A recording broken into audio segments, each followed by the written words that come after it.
Hi friends, അപ്പോഴേ ഞാൻ ഇന്നുണ്ടാക്കാൻ വന്ന കൊഞ്ചും മാങ്ങയും കൂടി ഇട്ടുള്ള ഒരു കറിയാണ്. അപ്പോൾ നമ്മുടെയൊക്കെ നാട്ടിലാണെങ്കിൽ ഓണാട്ടുകറി, ചെട്ടുളങ്ങരയമ്മയുടെ കുത്തിയോട്ടം ഈ സമയത്തൊക്കെ ഉണ്ടല്ലോ, ഈ ഒരു വീട്ടിൽ പോലും ഇതുപോലെ കൊഞ്ചും മാങ്ങയും ഇല്ലാത്തൊരു വീടില്ല കേട്ടോ. അതുകൊണ്ട് നമ്മളത് ഉണ്ടാക്കാൻ പോവാണ്. അപ്പം അതിനായിട്ട് തലയും വാലും എല്ലാം ക്ലീൻ ചെയ്ത് നന്നായിട്ട് കൊഞ്ച് വൃത്തിയായിട്ട് കഴുകി വൃത്തിയാക്കി വെക്കണം. അതിന് വേണ്ടി ഇൻഗ്രീഡിയൻസ് എന്തൊക്കെയാണെന്ന് നോക്കാവേ.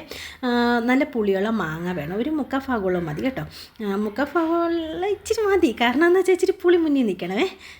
മാങ്ങ, പിന്നെ 5-6 കൊച്ചുള്ളി വേണം, പിന്നെ പച്ചമുളക് വേണം. പിന്നെ അതിന് അരയ്ക്കാൻ വേണ്ടി എടുക്കുന്ന അരപ്പെന്ന് വെച്ചാൽ അരമുറി തേങ്ങയും അതിന് വേണ്ടുന്ന ഒരു 1/4 സ്പൂണ് മഞ്ഞൾപ്പൊടിയും 1 സ്പൂണ് മുളക് പൊടിയാണെന്നുണ്ടെങ്കിൽ 1/2 സ്പൂണ് മല്ലിപ്പൊടിയും പിന്നെ ഇച്ചിരി ഉലുവ ഓപ്ഷനാണ്.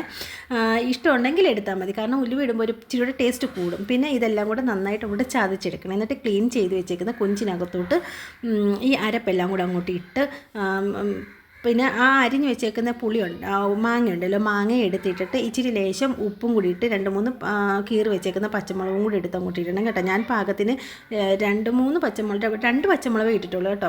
മോന് എരിവ് വലുതായിട്ട് പറ്റാത്തത് കൊണ്ടാണ്. അപ്പോൾ ഇഷ്ടമുള്ളവർക്ക് പച്ചമുളകിൻ്റെ ഇത് കൂട്ടാം. ഇച്ചിരി എരിവൊക്കെ വേണമെന്നുണ്ടെങ്കിൽ പാകത്തിന് ഇച്ചിരി വെള്ളമൊക്കെ ഒഴിച്ചിട്ട് അടച്ച് വെച്ച് വേവിക്കണം കേട്ടോ.